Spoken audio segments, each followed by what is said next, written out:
ભારતીય લોકો પહેલેથી જ પ્રવાસન ક્ષેત્રે રસ ધરાવતા લોકો છે અને ગુજરાતી લોકો એ તો દુનિયાના મોટાભાગના દેશોમાં વસે છે અને એમાંય દરેક વ્યક્તિનું એક સપનું હોય છે કે તે જીવનમાં એકવાર તે વિદેશની ધરતી પર પગ મૂકે.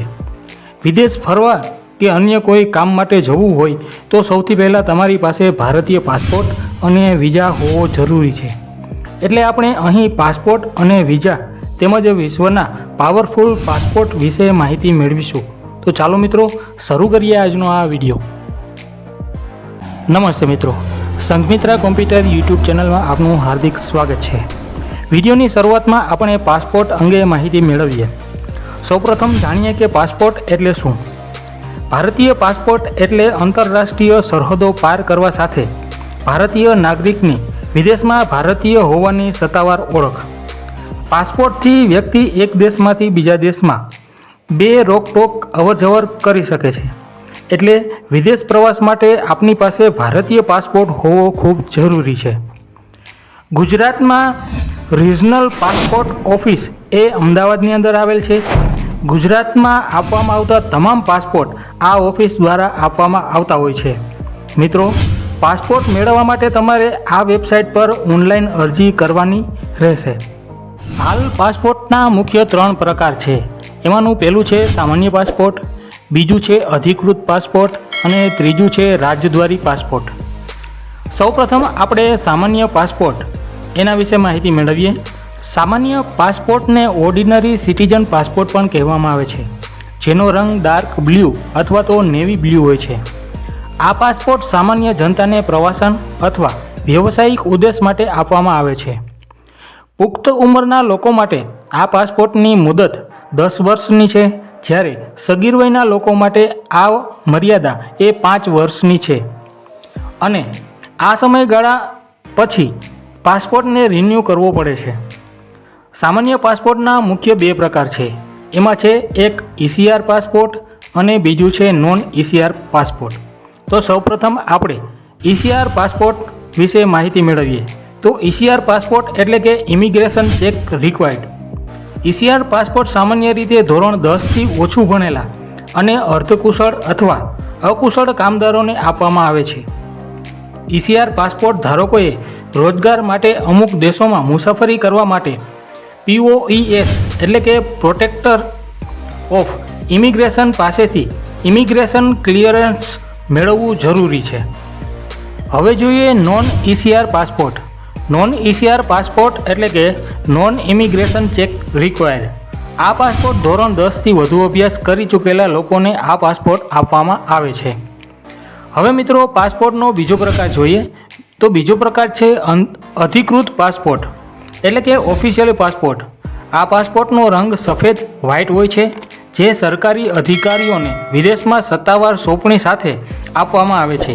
જેમ કે IAS કે IPS ઓફિસરને આ પાસપોર્ટ આપવામાં આવતો હોય છે. હવે જોઈએ પાસપોર્ટનો ત્રીજો પ્રકાર. તો પાસપોર્ટનો ત્રીજો પ્રકાર છે રાજદ્વારી પાસપોર્ટ, જેને ડિપ્લોમેટિક પાસપોર્ટ પણ કહેવામાં આવે છે.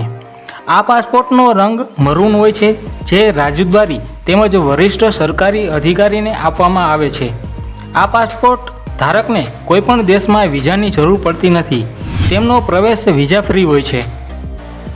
મિત્રો, અહીં તમને પાસપોર્ટ અંગે તો માહિતી મળી ગઈ હશે. હવે આગળ આપણે વિઝા વિશે ચર્ચા કરીએ. તો સૌપ્રથમ જાણીએ કે વિઝા એટલે શું.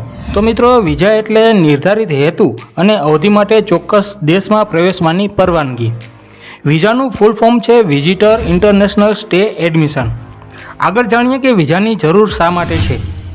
વિઝા દ્વારા સત્તાવાળા સંભવિત મુલાકાતીઓની ચકાસણી સરળતાથી કરી શકે. દેશ બહાર મુલાકાતીઓના પ્રવાહને તપાસવા, તેમને નિયંત્રિત કરવા સાથે ગેરકાયદેસર સ્થળાંતર અને ગુનાહિત પ્રવૃત્તિને રોકવા માટે વિઝાની જરૂર પડે છે. ભારતીય વિઝા મેળવવાની વેબસાઇટ છે www.indiavisaonline.government.in. હવે જાણીએ કે વિઝા કેટલી રીતે મેળવી શકાય. તેમાં પ્રથમ છે અધિકૃત એજન્ટ અથવા તો એમ્બેસી દ્વારા વિઝા, બીજું છે ઈ વિઝા અને ત્રીજું છે અરાઇવલ વિઝા. એમાં પહેલું છે અધિકૃત એજન્ટ અથવા એમ્બેસી દ્વારા આપવામાં આવતો વિઝા. આ એજન્ટ મારફત અને એમ્બેસીમાં સીધા જઈ જરૂરી પુરાવા રજૂ કરી આપ વિઝા છે એ મેળવી શકો છો. ત્યારબાદ બીજું છે ઈ વિઝા. ઈ વિઝા એક ડિજિટલ પ્રક્રિયા છે જેમાં તમે વિઝા માટે ઓનલાઈન અરજી કરી શકો છો અને તેને ઇલેક્ટ્રોનિક રીતે મેળવી શકો છો, એટલે કે તમે ઈ વિઝા મેળવી શકો છો. ઈ વિઝા માટે ઓનલાઈન અરજી કરવી, તેમાં જરૂરી ડોક્યુમેન્ટ અપલોડ કરવા અને વિઝાની ફી છે એ ચૂકવવાની બધું ઓનલાઈન કરવાનું હોય છે. તમારે આ માટે એમ્બેસીમાં જવાની જરૂર પડતી નથી અને આપને એ જ વેબસાઇટ પર આપની ઈ વિઝા છે એ મળી જતી હોય છે. હવે જોઈએ અરાઇવલ વિઝા. અરાઇવલ વિઝા એટલે શું? તો મિત્રો, પ્રવાસી જે દેશમાં જવાનું છે તેની સીમા પર અથવા તો એરપોર્ટ પર વિઝા મેળવી શકે છે, જેમાં તમારે તમારો પાસપોર્ટ, અરાઇવલ ફોર્મ, ફોટોગ્રાફ અને વિઝા ફીની ચૂકવણી છે એ સ્થળ ઉપર જ કરવાની રહે છે. આ સુવિધા મર્યાદિત સમય માટે હોય છે. સામાન્ય રીતે પ્રવાસી લોકો આ વિઝાનો વધુ ઉપયોગ કરે છે. ભારતીય નાગરિકોને પ્રવાસી તરીકે માલદીવ અને થાઇલેન્ડમાં પ્રવેશતી વખતે અરાઇવલ વિઝા છે એ આપવામાં આવે છે. આ સિવાય પણ અન્ય ઘણા દેશોમાં અરાઇવલ વિઝા દ્વારા તમે એ દેશની અંદર પ્રવેશ કરી શકો છો. આ સિવાય પણ દુનિયાના ઘણા એવા દેશો છે જે વિઝા ફ્રી એન્ટ્રી આપે છે. તો મિત્રો, આપણે આગળ જાણીએ કે વિઝા ફ્રી એન્ટ્રી એ શું હોય છે. તો મિત્રો, વિઝા ફ્રી દેશમાં પ્રવેશવા માટે વિઝાની જરૂર નથી. પાસપોર્ટ સાથે સીધા તે દેશમાં પ્રવેશી શકો છો. સામાન્ય રીતે આ સુવિધા પ્રવાસન માટે અમુક ચોક્કસ દિવસો જેમ કે 30 દિવસ, 60 દિવસ કે 90 દિવસ માટે વિઝા ફ્રી હોય છે. ભારતીય લોકો પ્રવાસન માટે 62 દેશની અંદર વિઝા ફ્રી પ્રવેશ છે એ મેળવી શકે છે. આમ જો સરળ ભાષામાં કહીએ તો પાસપોર્ટ એટલે સ્વદેશમાંથી વિદેશમાં જવા માટેનો પરવાનો અને વિઝા એટલે વિદેશ દ્વારા તેના દેશમાં પ્રવેશ માટેનો પરવાનો. શું મિત્રો, તમે જાણો છો કે વિશ્વના પાવરફુલ પાસપોર્ટ કયા દેશનો છે?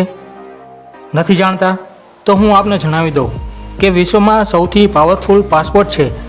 પહેલું છે જાપાન, બીજું છે સિંગાપોર, ત્રીજું છે સ્પેન, ચોથું છે ફ્રાન્સ, પાંચમું છે ઇટલી અને છઠ્ઠું છે જર્મની. આ દેશના પાસપોર્ટ ધારક વ્યક્તિ વિશ્વના 194 દેશમાં વિઝા વગર અવરજવર કરી શકે છે. તમે જાણો છો કે આ પાસપોર્ટ એટલા પાવરફુલ કેમ છે? તો મિત્રો, વિશ્વના દરેક દેશના પાસપોર્ટને એક રેન્ક આપવામાં આવે છે.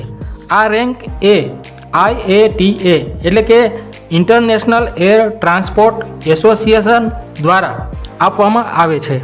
આ રેન્ક વર્ષમાં 2 વખત, એક જાન્યુઆરી માસમાં અને બીજું જુલાઈ માસમાં બહાર પાડવામાં આવે છે. રેન્ક તૈયાર કરવા માટે આખા વર્ષની માહિતી લેવામાં આવે છે, તેમજ વિઝાના નિયમમાં થયેલા ફેરફાર અને પાસપોર્ટને વિઝા ફ્રી એન્ટ્રીની વિગતો ધ્યાને લઈ રેન્ક તૈયાર કરવામાં આવે છે.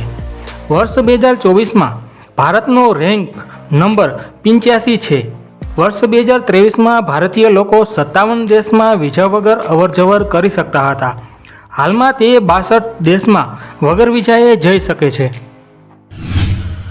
અહીં મિત્રો, તમે ઈ વિઝા આપતા દેશ, વિઝા ફ્રી દેશ, અરાઇવલ વિઝા આપતા દેશ અને અરાઇવલ અને ઈ વિઝા આપતા દેશની યાદી જોઈ શકશો. મિત્રો, હું 5 સેકન્ડ માટે હોલ્ડ કરું છું, તમે તેનો સ્ક્રીનશોટ લઈ શકશો.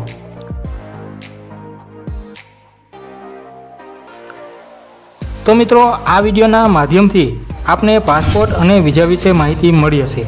જો મિત્રો, તમને આ વિડીયો માહિતીસભર લાગ્યો હોય તો આ વિડીયોને અન્ય મિત્રોને શેર કરજો અને વિડીયોને લાઈક કરી દેજો. અને હા મિત્રો, આપ જો અમારી YouTube ચેનલ પર નવા હો તો અમારી YouTube ચેનલને સબસ્ક્રાઈબ કરી લેજો. આભાર.